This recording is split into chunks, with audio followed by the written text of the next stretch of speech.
بسم اللہ الرحمن الرحیم۔ 27ویں فصل۔ ہم اس فصل میں اس بحث کی طرف منتقل ہو جائیں گے جس نے اس کتاب کے پڑھنے والے کو بہت مشغول کیا، اس بات کی طرف کہ ہمارے معاشرے میں خرافات کیوں اتنی جلدی پھیل جاتی ہیں۔ اس بحث میں منتقل ہونے سے پہلے ہم آپ کی رائے جاننا چاہتے ہیں۔ کچھ جملے اور عبارات اکثر رسالوں، میگزینوں اور کیلنڈروں میں پیش آتے ہیں۔ وہ یہ ہیں کہ وہ ایک مذہبی معاشرے میں پیدا ہوا۔ اس سے پہلے جملے کے بارے میں آپ کی کیا رائے ہے؟ تھوڑا سوچئے تو یہ غلط مفہوم پر مشتمل ہے اور دوسری نظر میں یہ تقلید کو بیان کرتا ہے۔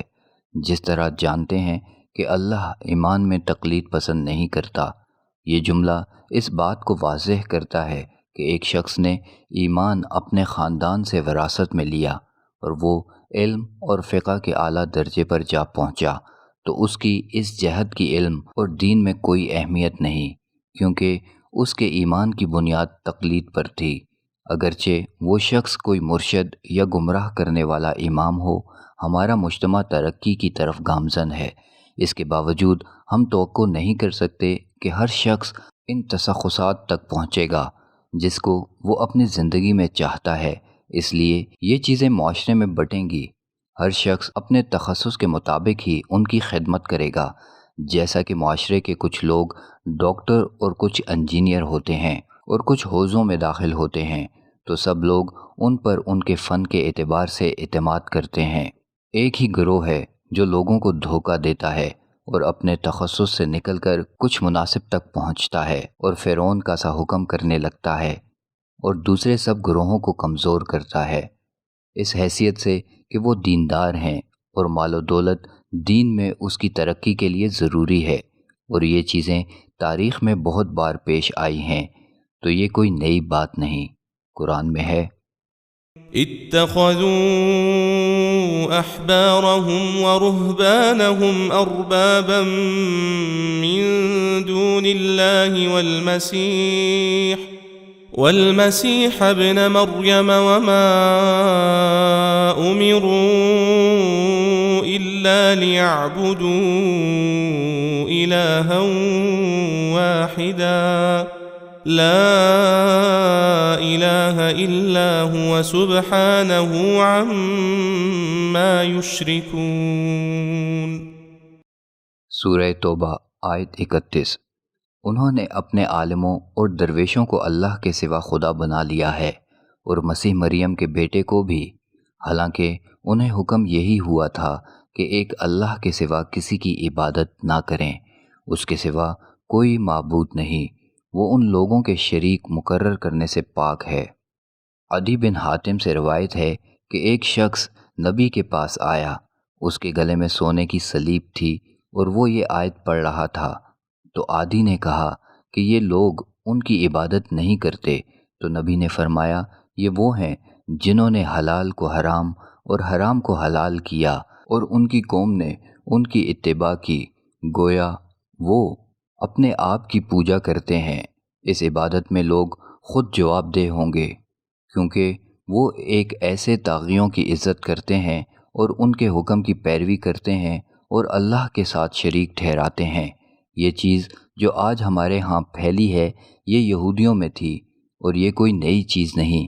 اسلام سے پہلے یہودیوں کے امام ہی ان کے الہ تھے، جنہوں نے لوگوں پر ناجائز حکمرانیاں کیں اور مال جمع کرنے کا اہتمام کرتے تھے، منصب اور ریاست کا حرص کرتے تھے، اگرچہ وہ مال و دولت ناجائز ہوتا۔ اسی طرح شرک پھیلتا گیا اور اللہ کا دین کمزور ہوتا گیا۔ یہودی علماء آج جیسے مرشدوں کی طرح تھے، لوگوں سے کہتے کہ تم تورات نہیں سمجھتے ہو، اس لیے اگر کوئی مصیبت یا مشکل پیش آئے تو ہماری طرف لوٹنا، ہم تمہاری رہنمائی کریں گے۔ جب بھی کوئی ان کے پاس آتا وہ تورات کے احکام تبدیل کرتے رہے، اسے آگاہ نہ ہونے دیتے، اس طرح ان کی قوم ان کی اتباع کرتی رہی۔ قرآن میں ہے، وما قدر اللہ حق قدره اذ قالوا ما انزل اللہ على بشر من شيء قل من أنزل الكتاب الذي جاء به موسى نورا وهدى للناس تجعلونه قراطيس تبدونها وتخفون كثيرا وعلمتم ما لم تعلموا أنتم ولا آباؤكم قل الله ثم ذرهم في خوضهم يلعبون۔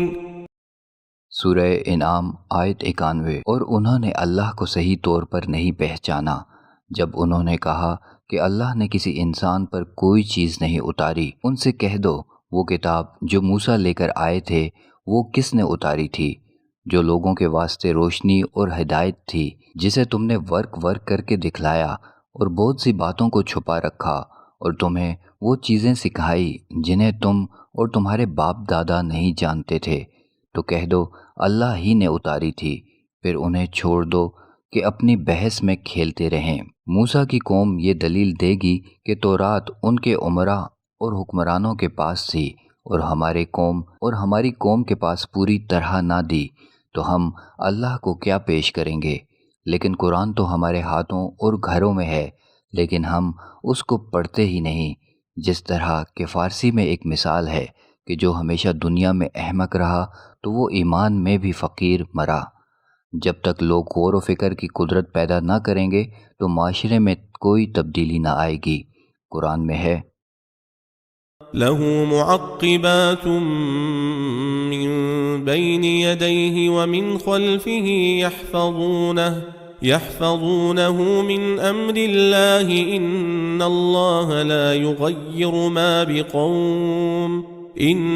الله لا يغير ما بقوم حتى يغيروا ما بأنفسهم وَإِذَا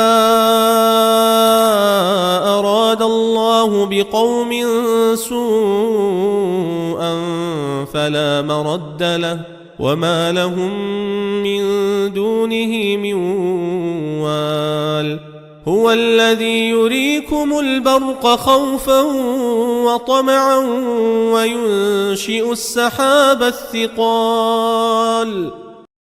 سورہ رعد آیت 11۔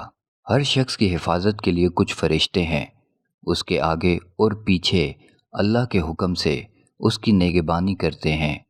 بے شک اللہ کسی قوم کی حالت نہیں بدلتا جب تک وہ خود اپنی حالت کو نہ بدلے، اور جب اللہ کسی قوم کی برائی چاہتا ہے پھر اسے کوئی نہیں روک سکتا، اور اس کے سوا ان کا کوئی مددگار نہیں ہوتا۔ اللہ نے قوم کے بڑوں کے لیے سخت عذاب پیدا کیا ہے جو لوگوں پر مال و جاہ کی خاطر مذاق اڑاتے ہیں اور وہ لوگوں کو دین کے حقائق سے آگاہ نہیں ہونے دیتے۔ قرآن میں ہے وَكَذَلِكَ جَعَلْنَا فِي كُلِّ قَرْيَةٍ أَكَابِرَ مُجْرِمِيهَا لِيَمْكُرُوا فِيهَا وَمَا يَمْكُرُونَ إِلَّا بِأَنفُسِهِمْ وَمَا يَشْعُرُونَ۔ سورہ انعام آیت 123۔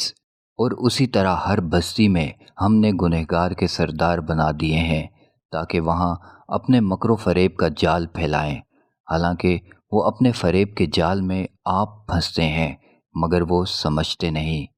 اور اس میں بھی ہے الذين يصدون عن سبيل الله ويبغونها عوجا وهم بالآخرة كافرون۔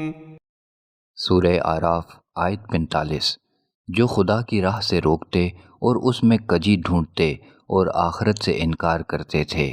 اہم چیز وہ جس کے لیے توجہ کرنا لازم ہے اور وہ اس میں ہمیشہ غور و فکر نہیں کرتے، اس کا سبب راجح اور صحیح ہے، لیکن اس زمانے میں سب سے زیادہ غور و فکر غیر اسلامی چیزوں میں ہوتا ہے۔ اگر اکثریت کی اتباع کرنا ہوتا تو ہر شخص غیر اسلامی چیزوں میں اتباع کرتا اور اندھی تقلید کرتا اور سب مسلمان کفر و شرک میں داخل ہوتے، اور یہی چیز ہمارے معاشرے میں ہو رہی ہے۔ سیدنا ابراہیم علیہ السلام کی ذات کے بارے میں توجہ کیجئے کہ وہ ایسے معاشرے میں پیدا ہوئے جہاں بتوں کی پوجا کی جاتی اور ان کے بارے میں سوچا جاتا۔ اس کے باوجود انہوں نے قومی فکر کو چھوڑا اور کائنات اور اپنی ذات میں غور و فکر کرتے صحیح توحید کو پایا، اور انہوں نے آباء و اجداد کی اندھی تقلید نہ کی۔